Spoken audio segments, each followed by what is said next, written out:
যারা skin care করেন তাদের স্কিন কেয়ারের মূল লক্ষ্য কি থাকে?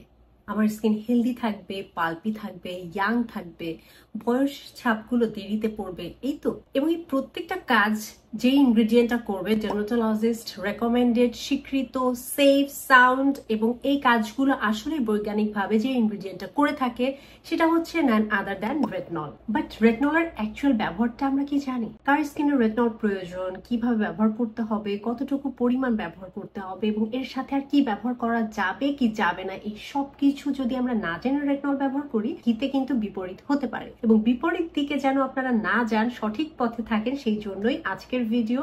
Welcome back to style with me by Sajia. আজকে আমরা কথা বলবো সুপারস্টার ইনগ্রেডিয়েন্ট রেটনল নিয়ে। So without any further do, let's get started. সর্বপ্রথম রেটনল ব্যবহারের জন্য আপনার স্কিনকে প্রিপেয়ার করাটা খুব ইম্পর্টেন্ট। কারণ যে কোনো অবস্থাতেই যদি আপনি রেটনল ব্যবহার করেন, এটা সঠিক কাজ আপনার স্কিনে কখনোই করবে না। রেটনল সবসময় নাইট টাইম স্কিন কেয়ার আপনারা ইনকর্পোরেট করবেন এবং রাতের বেলায় ঘুমাতে যাবার আগে মুখটাকে একটা মাইল্ড ফেস ওয়াশ দিয়ে ওয়াশ করবেন। BHA বা কোনো কেমিক্যাল এক্সফোলিয়েটিং ফেস ওয়াশ এই সময়টাতে না ব্যবহার করাই ভালো। এটা বাড়তি ইরিটেশন কিন্তু স্কিনে তৈরি করতে পারে। তাই মাইল্ড যে কোনো জেন্টাল ক্লেন্সার দিয়ে ফেসটাকে ওয়াশ করার পরে আপনি যদি চান টোনার অ্যাপ্লাই করতে, আপনি টোনার অ্যাপ্লাই করতে পারেন। আপনি যদি সিরামের স্টেজে রেটনল ব্যবহার করতে চান সেটাও ব্যবহার করতে পারেন, ক্রিমের স্টেজেও ব্যবহার করতে পারেন। এখন সিরামের স্টেজে যদি আপনি রেটনল ব্যবহার করতে চান, অথবা আপনার স্কিনে খুব অ্যাকনি পিম্পল আছে, আপনি অ্যাডাপেলেন জেল বা ডিফারেন্ট জেল হিসেবে রেটনলটা ইনকর্পোরেট করতে চান, তো সেই ক্ষেত্রে যেটা করতে হবে, মুখ ধোয়ার পরে মুখটা খুব সুন্দরভাবে প্যাট ড্রাই করতে হবে। রেটনল কখনোই ভেজা ত্বকে ব্যবহার করা যাবে না। সেটা হতে পারে আপনার পানি দিয়ে ভেজা ভেজা মুখ ধোয়ার ঠিক পরপর, অথবা আপনি কোনো একটা সিরাম অ্যাপ্লাই করেছেন, সিরামটা এখনো শুকায় নাই, এই অবস্থাতে কিন্তু রেটনল দিবেন না, এতে স্কিন ইরিটেশন তৈরি হতে পারে। তো এই জন্য স্কিনটাকে পুরোপুরি ড্রাই হতে অ্যাটলিস্ট 5 মিনিটস টাইম তো আপনাকে দিতেই হবে, তারপরে আপনি রেটনল অ্যাপ্লাই করতে পারেন। অর্থাৎ রেটনল ব্যবহারের আগে আমাদের ত্বকটাকে কিভাবে প্রিপেয়ার করতে হবে? আমাদের ত্বকটা অবশ্যই পরিষ্কার থাকতে হবে। যদি কেউ টোনার অ্যাপ্লাই করতে চান, ডেফিনেটলি টোনার অ্যাপ্লাই করতে পারেন। যদি সেগুলো BHA বা স্ট্রং কোনো ইনগ্রেডিয়েন্ট না হয়ে থাকে, দেন আপনি ফেসটাকে ড্রাই করে তারপরে আপনি রেটনল অ্যাপ্লাই করবেন। এবার চলেন জেনে নেওয়া যাক কতদিন পর পর রেটনল ব্যবহার করতে হয় বা রেটনল ব্যবহারের মাঝখানে কতটুকু গ্যাপ থাকতে হয়। এই ক্ষেত্রে সব থেকে গুরুত্বপূর্ণ বিষয় হচ্ছে ফর্মুলেশন। আপনি যদি বিগিনার হন, প্রথমবারের মতো রেটনল আপনার স্কিন কেয়ারে ইনকর্পোরেট করতে যাচ্ছেন, আপনি একদম লোয়েস্ট পার্সেন্টেজ 0.5 থেকে 0.2 থেকে আপনি শুরু করতে পারেন। তারপর আস্তে আস্তে আপনি পার্সেন্টেজ বাড়াতে পারেন। এবার কথা বলা যাক কতদিন পর পর। আপনি যদি বিগিনার হন, প্রথমবারের মতো রেটনল ব্যবহার করতে যাচ্ছেন, তাহলে আপনি সপ্তাহে 3 থেকে 4 দিন দিয়ে শুরু করবেন। একদিন গ্যাপ দিয়ে প্রতিদিন রাতে রেটনল অ্যাপ্লাই করবেন। পরের সপ্তাহ থেকে আপনি চাইলে, যখন আপনি দেখছেন যে আপনার কোনো সমস্যা হচ্ছে না স্কিনে, প্রতিদিনই চাইলে ব্যবহার করতে পারবেন। প্রতিদিন বলতে 5-6 দিন, একদিন অন্তত বাদ দিবেন। সপ্তাহে 6 দিন ব্যবহার করা যেতে পারে যদি রেটনল আপনার ত্বকে অ্যাডজাস্টেড হয়ে যায়। ডার্মাটোলজিস্টরা রেটনল ব্যবহারের এই প্রসেসটাকে বলে থাকেন লো অ্যান্ড স্লো প্রসেস। মানে লো কনসেন্ট্রেশন দিয়ে এবং স্লো প্রসেসে আপনি স্টার্ট করবেন, তারপর আস্তে আস্তে আপনি ইনক্রিজ করবেন। এখন অনেকের স্কিন কেয়ারে আবার এক্সফোলিয়েশন আপনারা অ্যাড করতে চান, যে আমি এক্সফোলিয়েট করব স্কিনটা, আবার রেটনল ব্যবহার করব। সেই ক্ষেত্রে কখনোই সেম নাইটে এক্সফোলিয়েশন এবং রেটনল ব্যবহার করবেন না। আপনি ধরেন সপ্তাহে তো 7 দিন, আপনি একদিন এক্সফোলিয়েশন ব্যবহার করলেন, পরের দিন রেটনল ব্যবহার করলেন, তারপরের দিন কোনো হাইড্রেটিং সিরাম ব্যবহার করলেন। আর যদি আপনি হাইড্রেটিং সিরাম ব্যবহার না করতে চান, রেটনলটাই পরের দিন কন্টিনিউ করলেন। সপ্তাহে 2 দিন এক্সফোলিয়েশনের জন্য রাখবেন, আর 3 দুই পাশে রেটনলের জন্য রাখবেন। এইভাবে যদি স্কিন কেয়ার রুটিনটা মোটামুটি সাজাতে পারেন, একই সাথে আপনার এক্সফোলিয়েশনের কাজও হয়ে যাবে, রেটনলের কাজও হয়ে যাবে। সোজা কথায়, রেটনল আপনি চাইলে সপ্তাহে 5-6 দিন ব্যবহার করতেই পারেন, কোনো সমস্যা নাই, কিন্তু কনসেন্ট্রেশনটা যেন লো হয়। বিগিনার হলে অবশ্যই লো কনসেন্ট্রেশন দিয়ে শুরু করবে এবং পরিমাণটা কম দিতে হবে। এখন পরিমাণের কথায় যেহেতু আসলাম, সেহেতু পরিমাণটা নিয়েও একটু আলোচনা করা যায়, যে রেটনলের পরিমাণটা আসলে কতটুকু পরিমাণ অ্যাপ্লিকেশনটা ওকে। এখন রেটনল যদি আপনি কোনো ট্রিটমেন্ট স্টেজে, যেমন অ্যাডাপেলেন জেল, ডিফারেন্ট জেল, আপনি অ্যাকনি ট্রিটমেন্টের জন্য ব্যবহার করতে চাচ্ছেন, একটা মোটর দানার পরিমাণ নিয়ে আপনি ফেসটাকে 4 ভাগে ভাগ করবেন। আমরা যেভাবে ছোটবেলাতে ময়শ্চারাইজার লাগাতাম কপালে, 2 গালে এবং থুতনিতে, তো 4 দিকে আমি সমান ডিস্ট্রিবিউশন করে দিলাম। এবার আস্তে আস্তে ডট করে যেন আপনার স্কিনের প্রত্যেকটা জায়গাতে রেটনলটা পৌঁছায় যায়। অ্যাভয়েড আন্ডার আই এরিয়া এবং এই ঠোঁটের 2 পাশে, নাকের 2 পাশে, এই সব জায়গার স্কিন বেশি সেন্সিটিভ হয়। রেটনল দিলে একটু ড্রাই হয়ে চামড়া উঠতে পারে, এই জন্য সকল জায়গাতে রেটনল না দিলে সমস্যা নাই, যদি আপনি ট্রিটমেন্ট হিসেবে ব্যবহার করেন। এখন যদি আপনি রেটনল সিরাম ব্যবহার করেন, তাহলে কি করবেন, সেই ক্ষেত্রে একদম প্রচুর পরিমাণ ড্রপ ভরে ভরে সিরাম নেওয়ার কোনো প্রয়োজন নাই। আপনি 4 ড্রপ ফেসের চারদিকে দিলেন, গলায় দিলেন, আস্তে আস্তে ট্যাপ করে বসায় দিবেন। রাব করবেন না, ঘষাঘষি করবেন না। আর কনসেন্ট্রেশন যদি হাইয়ার শুরু করেন, এই সকল জায়গাগুলো এড়িয়ে চলবেন। ক্রিম যদি আপনি অ্যাপ্লাই করেন, ক্রিমের রেটনলের আসলে ফর্মুলেশনটা খুব লাইট থাকে এবং খুব বেশি হার্শ থাকে না। এটা আপনি ফেস, নেক সব জায়গাতেই সুন্দর করে ব্যবহার করতে পারবেন। ক্রিমের কোনো নির্দিষ্ট পরিমাণ নাই, নর্মালি আপনার ফুল ফেস আর নেক কাভার হবে যতটুকু পরিমাণে আপনি ততটুকু অ্যাপ্লাই করতে পারেন। মানে পরিমাণের দিকে আপনার খেয়াল রাখতে হবে। ট্রিটমেন্ট হিসেবে যখন আপনি ব্যবহার করবেন, প্রচুর পরিমাণে ব্যবহার করবেন না, আবার এত কম পরিমাণেও ব্যবহার করবেন না যাতে কিনা কাজ হয় না। আমার কাছ থেকে কাস্টমাইজড স্কিন কেয়ার রুটিন নেওয়া একজন আপু রিসেন্টলি আবার উনি রিভাইজ রুটিন নিয়েছেন। তো ওনার দেখলাম একটা ডিফারেন্ট জেল আমি সাজেস্ট করেছিলাম, ডিফারেন্ট জেলটা 3 মাস পরেও অনেকটা রয়ে গেছে। এবং তাহলে ডিফারেন্ট জেলের একটা প্যাকেটে হচ্ছে 30 দিন চলবে, তো এক প্যাকেটে যদি 3 মাস চলে তার মানে কত অল্প পরিমাণ ব্যবহার করেছেন। তা আপুটা রিপ্লাই দিল যে আপু আপনি না কম ব্যবহার করতে বলছেন, মোটর দানা মানে আমি একদম ছোট্ট মোটর দানার মতো পরিমাণ নিয়েছি। তাহলে অতটুকু পরিমাণ রেটনল যদি আপনি অ্যাপ্লাই করেন তাহলে আপনার স্কিনে কোনো কাজ হবে?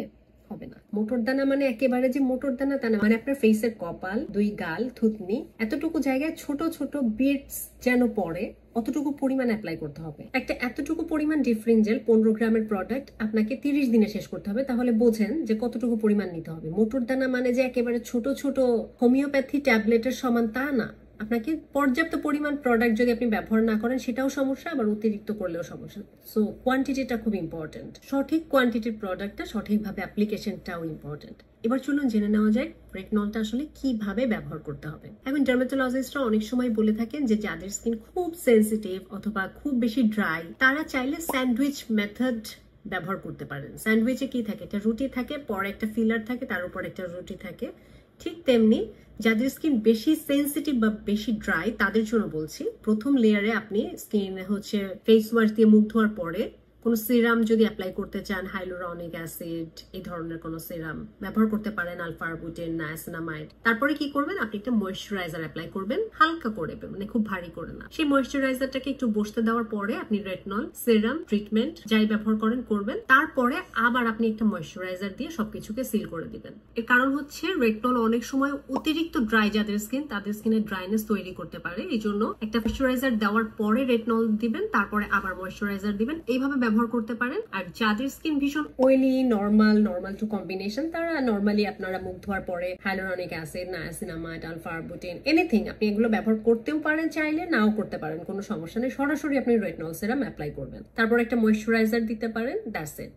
এবং যেটা বললাম পরিমাণটা অল্প দিবেন এবং ট্যাপ করে বসাবেন, খুব বেশি মাসাজ করার দরকার নাই। এবং স্ট্রং যে ইনগ্রেডিয়েন্ট গুলো থাকে অ্যাডাপেলেন বা ডিফারেন্ট জেল, এগুলো ব্যবহারের পরে একটু সময় দিবেন, 10 মিনিট 15 মিনিট সময় দেওয়ার পরে ওদের ওয়েবসাইটে লিখে দেওয়া আছে 20 মিনিট অপেক্ষা করে তারপরে ময়েশ্চারাইজার দিবেন। এবং সবার জন্য একটা ছোট টিপস হচ্ছে, ময়েশ্চারাইজারের পরেও যদি আপনাদের স্কিন ড্রাই মনে হয়, অবশ্যই ডেফিনেটলি আপনারা চাইলে ভ্যাসলিন অ্যাপ্লাই করতে পারেন। ভ্যাসলিন কিন্তু নন কমেটোজেনিক, পোরস বন্ধ করে না, এটা অতিরিক্ত ড্রাইনেস থেকে আমাদের স্কিনকে রক্ষা করে থাকে। তো এটা আপনাদের জন্য উপকারে আসতে পারে। এখন কথা বলবো পোস্ট রেটনল কেয়ার নিয়ে। তার মানে হচ্ছে রেটনল ব্যবহার পরেও আমাদের স্কিনের একটু বাড়তি যত্নের প্রয়োজন হয়, যেহেতু এটা আমাদের সেল টার্নওভার প্রসেসটাকে ত্বরান্বিত করে, আমাদের এইজিং প্রসেসটাকে স্লো ডাউন করে, আমাদের কোলাজেন প্রোডাকশনকে বুস্ট আপ করতে সাহায্য করে, স্কিনের উপরে এক্সফোলিয়েশনের কাজ করে, অনেক ভালো ভালো কাজ রেটনল করে থাকে। কিন্তু সেটা করার জন্য স্কিনটাকে আপনাকে প্রোটেকশনের ব্যবস্থা করতে হবে। যারা রাতে রেটনল ব্যবহার করেন, দিনে ডেফিনেটলি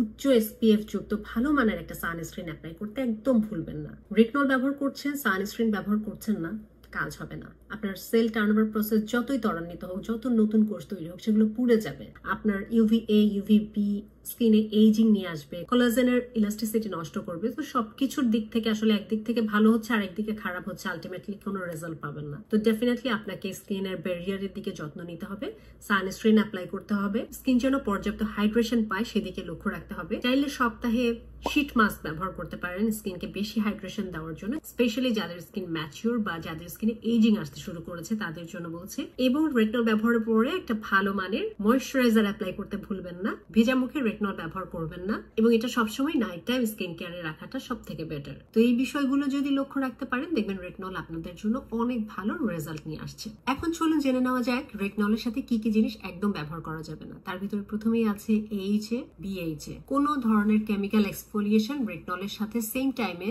সেম ডেতে ব্যবহার করবেন না। ভিটামিন সি রেটনলের সাথে কখনো ব্যবহার করবেন না। তারপরে ধরেন আপনি স্কিনে কোনো ট্রিটমেন্ট নিচ্ছেন, লেজার নিচ্ছেন অথবা আপনি কোনো ধরনের মেডিকেশন অ্যাপ্লাই করছেন, সেই টাইমটাতে রেটনল ব্যবহার করবেন না। আপনি ফেসিয়াল করে এসেছেন, পার্লার থেকে ফেসিয়াল নিচ্ছেন, কোনো ধরনের ট্রিটমেন্ট নিচ্ছেন স্কিনে, সেই অবস্থাতে রেটনল ব্যবহার করবেন না। কারণ এই সময়টাতে স্কিনের ব্যারিয়ারটা অনেক সেন্সিটিভ থাকে। রেটনল করবে কি আপনার সেন্সিটিভিটি বাড়িয়ে দেবে, স্কিন ব্যারিয়ারটা আরো নষ্ট হয়ে যাবে, তো হিতে বিপরীত হবে। রেটনল কিন্তু একটা স্ট্রং ইনগ্রেডিয়েন্ট, কিন্তু কাজ করে, বৈজ্ঞানিকভাবে প্রমাণিত, ডার্মাটোলজিস্ট দ্বারা রেকমেন্ডেড। তো রেটনল আপনারা ব্যবহার করতে পারেন। 25-এর পর থেকে যে কোনো মানুষ রেটনল ক্রিম সেরাম ব্যবহার করতে পারে, কিন্তু আস্তে আস্তে স্কিনকে অভ্যস্ত করতে হবে এবং স্ট্রং কোনো ইনগ্রেডিয়েন্টে ব্যবহার করা যাবে না। সূর্যের আলোতে যাচ্ছেন ব্যবহার করা যাবে না, ত্বক ইরিটেশন আসে এমন কোনো জিনিসের সাথে ব্যবহার করা যাবে না। মানে একটু খেয়াল করে ব্যবহার করলে এটা কিন্তু সুপার রেজাল্ট দিবে। পরিশেষে বলতে চাই, যারা স্কিন কেয়ার করেন 25-এর পর থেকে যে কোনো মানুষের স্কিন কেয়ার রুটিনে অবশ্যই একটা রেটনল বা রেটনল সমৃদ্ধ কিছু থাকা উচিত। এবং এই রেটনলটা আপনার স্কিনে কতটা ইফেক্টিভ হবে আসলে না ব্যবহার করলে আপনারা এটা বুঝতে পারবেন না। আপনি যখন ব্যবহার শুরু করবেন আস্তে আস্তে গ্র্যাজুয়ালি দেখবেন আপনার স্কিনে অনেক চেঞ্জেস আসবে। এবং এই যে স্কিন বুড়িয়ে যাওয়া, প্রিম্যাচিউর এজিং আসা, ফাইন লাইন্স, রিঙ্কেলস, এগুলো অনেক দেরি হবে। এগুলো আসবে না তা না, এগুলো পুরোপুরি স্টপ করার কোনো প্রসেস এখন পর্যন্ত আবিষ্কার হয় না। এগুলো আসবে, কিন্তু যতটুকু আসার কথা তার থেকে কম আসবে। আপনার স্কিনটা ভালো থাকবে, হেলদি, গ্লোই, পাল্পি থাকবে। এবং এটা এমন একটা ইনগ্রেডিয়েন্ট একনি প্রোন স্কিন আর মানুষের জন্য সুপারস্টার। এই জন্য বলা হয়ে থাকে রেটনল যে কোনো মানুষই চাইলে ব্যবহার করতে পারবে, যদি ব্যবহার পদ্ধতিটা সঠিক হয়, ব্যবহারের নিয়মগুলো জানা থাকে এবং সঠিক পরিমাণে, সঠিক নিয়মে, সঠিক সময়ে ব্যবহার করা যায়। মার্কেটে বিভিন্ন ধরনের রেটনল আছে। কম বাজেটের ভিতর চাইলে আপনারা অর্ডিনারি রেটনল কিনতে পারেন। আপনারা লরিয়েলের আছে, লা রোশ-পোজে আছে, বিভিন্ন ব্র্যান্ডের ভালো ভালো রেটনল মার্কেটে আছে। আপনার বাজেট অনুযায়ী, পছন্দ অনুযায়ী যে কোনো রেটনল কিনে ব্যবহার করতে পারবেন। বাট প্রত্যেকটা মানুষের স্কিন কেয়ারে কোনো না কোনো সময় একটা রেটনল ইনকর্পোরেট করাটা খুবই খুবই খুবই ইম্পর্টেন্ট। সো আর কোনো কোয়েশ্চেন থাকলে অবশ্যই আমার কমেন্ট সেকশনে লিখে জানাবেন। That's all for today. See you on my next video. Till then, stay fine, stay safe, and spread the awareness. Thanks for watching. Take care. Goodbye.